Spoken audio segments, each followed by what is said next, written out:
নতুন বউ হয়ে যেদিন শ্বশুরবাড়িতে আসলাম, চোখে হাজারো স্বপ্ন নিয়ে ভেবেছিলাম এখানে সবাই আমাকে খুব ভালোবাসবে, কিন্তু আমার ধারণা পাল্টে গেল। ভুল প্রমাণ হতে বেশি সময় লাগলো না। বিয়ের দিনই শাশুড়ি মা বলল, দেখো আমাদের বাড়িতে কাজের আলাদা নিয়ম আছে, তুমি আমাদের মতো চলতে শিখতে হবে। আমি তো অবাক হয়ে গেলাম। প্রথম দিনই শাশুড়ি মার এমন কথা।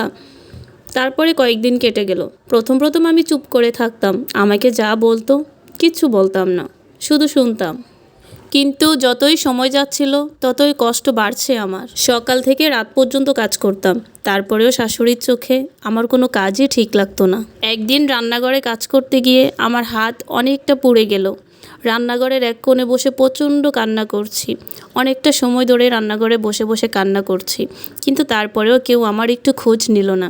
কিছুক্ষণ পর শাশুড়ি মা আসলো, এসে বলল, এত অসাবধানতা কেন? কিছুই তো ঠিকমতো করতে পারো না, একটা কাজও তোমাকে দিয়ে ঠিকমতো হয় না।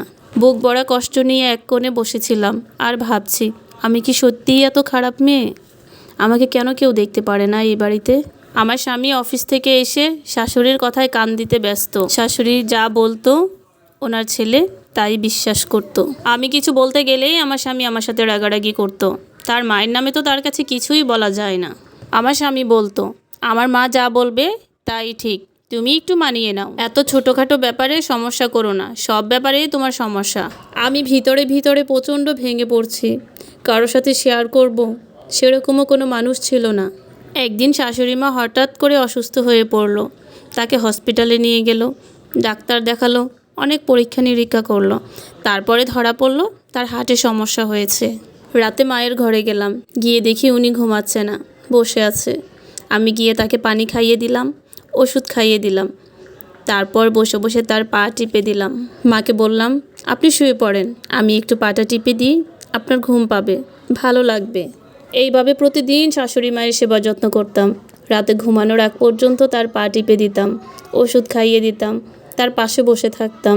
তাকে কখনো একা রেখে আমি কোথাও যেতাম না। তারপরে আস্তে আস্তে শাশুড়ি মা আমার সাথে ভালো ব্যবহার করতে শুরু করলো। আমার এই অসুস্থতার সময় তুই আমার পাশে দাঁড়ালি, তুই আমার সেবা যত্ন করলি। আমি কতই না ভুল করেছি মা, তোকে আমি অনেক কষ্ট দিয়েছি। আমি ভুল করেছি, আমি তোর কষ্টটা কখনো বুঝিনি মা। আমি একটু মুচকে হেসে বললাম, আপনি মা, মায়ের উপর কখনো রাগ করে থাকা যায় না, আর মায়ের উপর কখনো কোনো অভিমান হয় না। তারপর থেকে শাশুড়ি মায়ের মন পাল্টে গেল। যে আমি তার চোখের কাঁটা ছিলাম, আজ আমি তার চোখের মনি হয়ে গেলাম। এই গল্পের সাথে ব্যক্তিগতভাবে আমার কোনো সম্পর্ক নেই, এটা শুধুমাত্র একজনের গল্প। যদি ভালো লেগে থাকে অবশ্যই লাইক করবেন, কমেন্ট করবেন, শেয়ার করবেন। আর যারা আমার ইউটিউব চ্যানেল থেকে দেখছেন অবশ্যই সাবস্ক্রাইব করবেন। আল্লাহ হাফেজ।